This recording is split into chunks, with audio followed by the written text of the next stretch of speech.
Hi guys, today is Saturday, October 10th, and welcome to episode 39 of Knits and Stuff. My name is Alicia, and today I'll be talking about works in progress, pretty things, and wibbly wobbly timey-wimey. But first, welcome to those of you that are new, and for those of you that are returning, thanks for coming back. If you haven't already, there's a group on Ravelry you can join. It's called the Knits and Stuff Podcast, which I will put a link in the show notes, which are at knitsandstuff.wordpress.com. So yeah, let's get started. Works in progress. I only have a couple things this time. Last week I had, or 2 weeks ago I had so much, but this time I've only been working on 2 projects. So first, pull this out, in my Silver Shed project bag is the Winter Sea Shawl. So I only made a couple rows of progress. That's where my stitch marker is. But this is the Winter Sea Shawl by Liz Albinanti, and it's out of Verb for Keeping Warm Clover in the colorway Beach Glass. And I'm knitting it on US 6's 4.0 millimeters, my Adi Natura clicks, the interchangeable needles. So that's what it looks like, and I will zoom in a little bit so you can see the chevron pattern. So it's coming along. That's where my stitch marker was. So just, I think, like 2 rows literally since the last time I showed it. But it is using up a lot of yarn, so this is how much we're looking at remaining. So once this gets close to being done, then I'll start binding off and I'll have a shawl. Hopefully in time for fall. So that is project number 1. And yeah, and that's that. And then a new project that I started, which I am currently housing in a Needle Runs Through It project bag, my little owl bag, which you probably haven't seen in a while, I think. But this is the Gradient Mitts, and that is by, my show notes in a different spot this time, by Krista McCurdy. So these are Gradient Mitts. They're out of the Pigeon Roof Studios 240 yard mini skeins kit in the colorway Aquatic. Let me see if I can put my hand in. So I'm at the thumb gusset increases, which now I can't turn my hand to see so you can see it, but that's what it looks like. So this is a free pattern, and it's knit with 2 strands held together, and I'm knitting it on double points. The main is in US 5s, and then the ribbing's in US 3s, and that's 3.25 millimeters for the small size and 3.75 for the larger size. So that's kind of what it looks like. The color's a little bit washed out. I have the light. The lighting in here is kind of strange, but I think, I don't know, it's close. So yeah, that is mitt number 1, and yeah, it's coming along. It's pretty quick to knit, although changing the colors makes for a lot of loose ends, so you can kind of see all of that.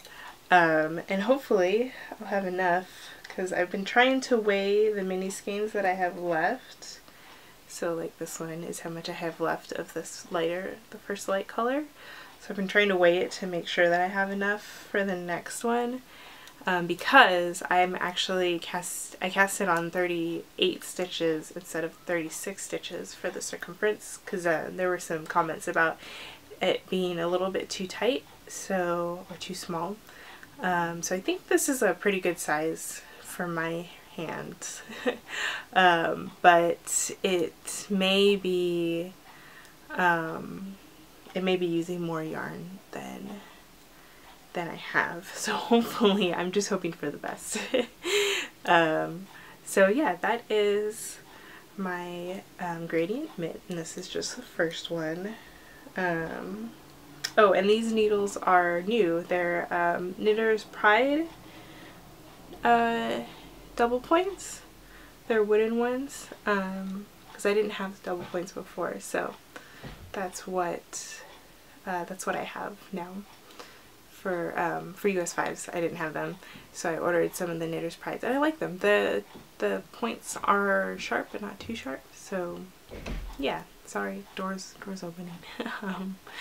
But yeah, so that is this project, and yeah, that was pretty much the only modification. Oh, also in the project pattern, for some reason they don't say the ribbing, but it's supposed to be 5 rows of ribbing, and then you can start doing the stockinette. So I don't know why that's not mentioned in the pattern, but yeah, otherwise I think it's been pretty straightforward so far.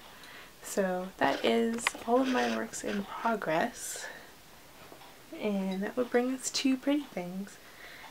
So I forgot to show this last time, but also from Claudia, the yarn store that closed that was in downtown Berkeley, I bought a little notions pouch. So this is what it looks like. It's got a zipper pull and it opens up in the middle. It's by Chicken Boots, so this is what it opens up to. You can hold double points. You could probably put in circulars or short straight needles, I guess. And that's her little logo right there, the little Chicken Boots. So it's really cute. I really liked the fabric, and it's got a little plastic cover so you can cover the points of the needles when you close it. And then this zips up, if I can do it. And then there's a little zipper pouch on the outside for any little things that you might want to put in there. So yeah, it was really cute. I really liked this bird fabric. So that was one more stash acquisition. And then the other one I have is going to be some crinkling, and I'll try to minimize that. This is the Freckled Whimsy Aspen is the fabric, and the size is tweener, and it's called a Knitting Nanny, which is just a project bag basically.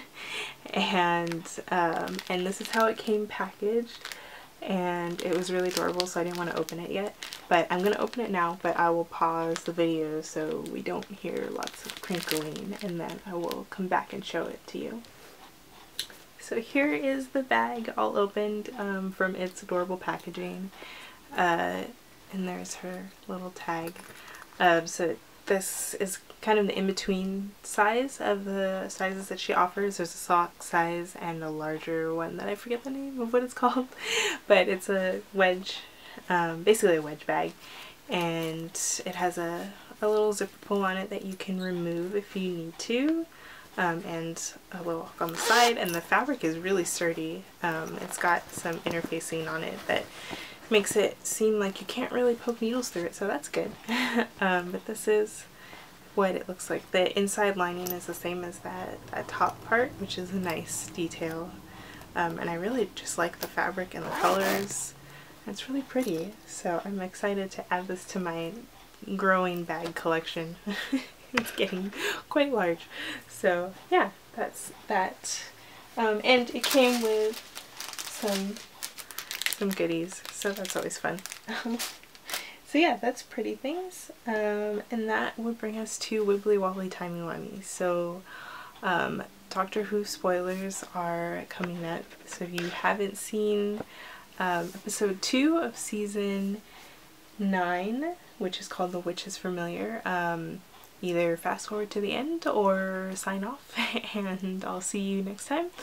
But I'll put up a thing here that says that they're spoilers, and when they go away, then that means that's when I stop talking about it. So yeah, episode 2, I'm only going to be talking about episode 2 because it was the second part of episode 1, and then episode 3, which has already happened, or was last week, was also a 2-part episode with episode 4, so I'll talk about that next time together. Yeah. Okay, so episode 2 is called The Witch is Familiar, and while I didn't really know why that title why they chose that title. I did finally get the magician one from episode 1 because we found out how Clara and Missy survived their explosion from the Daleks. So they weren't actually dead, and Missy went on to explain that she used a vortex manipulator to teleport them, essentially, at the very last second. And that's also explains how she was able to survive, or how she didn't actually die at the end of last season. So yeah, so that's magic. I guess that's what it might have been referring to, but that was my interpretation. So yeah, so that was interesting. And they also explained how, oh wow, you can see the glowing. That's really bright. Let me turn that down. There we go. So yeah, Missy also explains how the doctors used it before. So I'm not sure if that's from an older, oh, and that's Amtrak. I hope that's not that loud. I'm not sure if that's from the old series, or if that was a new story.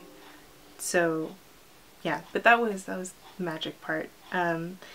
I thought it was interesting how they had decaying Daleks in the sewers of Skaro.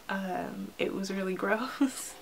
But the idea was that Daleks couldn't die, and because they are this higher evolved species that basically lives on forever, but their bodies decay, and they're just in this like underground sewer of goo, and that's where Missy and Clara were wandering around for some reason.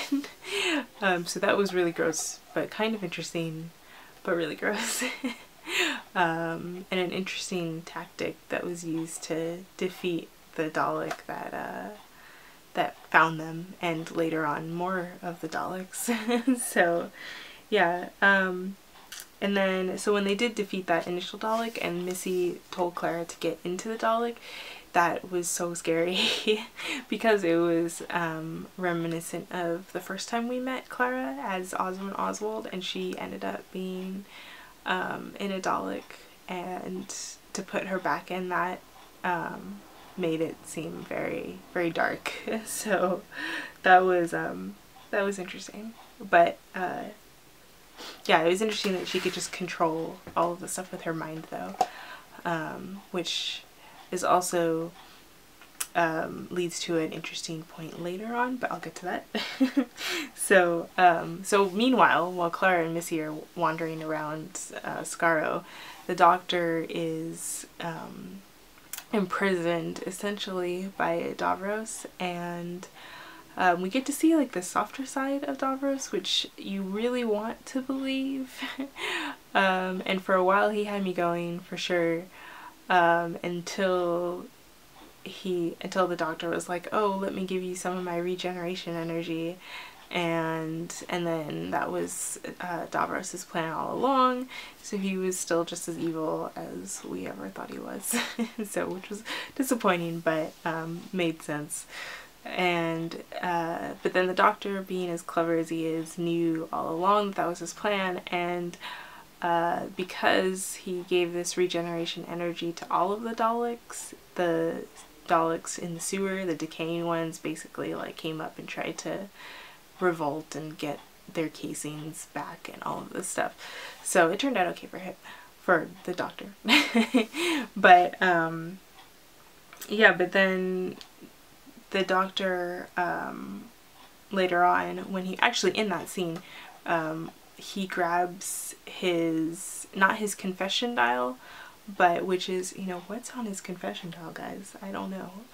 But his sunglasses, which turn out to be sonic sunglasses, and I don't know how I feel about that, because I really like the idea of a sonic screwdriver, and it's a lot more fun to carry around a sonic screwdriver than at like Comic-Con or something, than to just be wearing a pair of sunglasses and then say, oh, these are sonic sunglasses. But yeah, so that's different.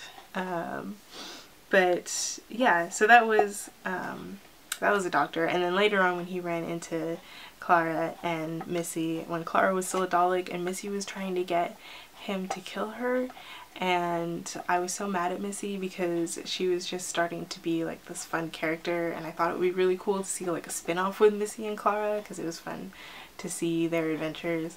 But then Missy tried to get the doctor to kill Clara when she was in the Dalek, and it was really sad, and that would have been a really dark ending to the episode, but I don't think they could have done that looking back on it.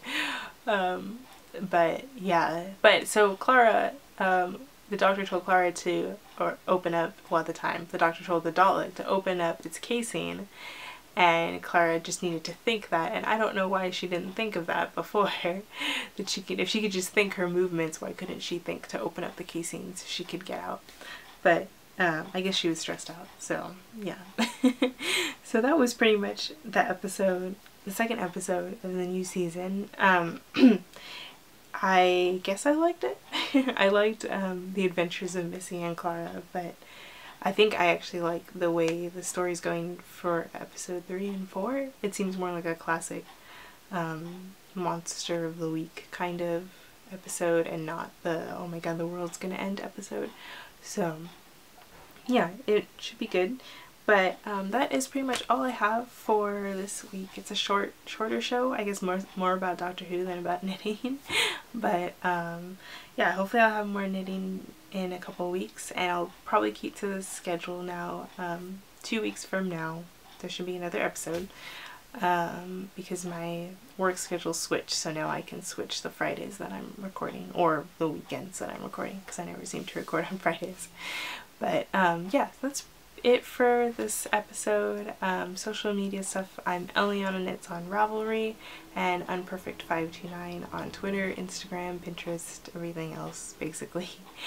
And show notes are at knitsandstuff.wordpress.com, and I will see you guys in 2 weeks. Thanks for watching. Bye.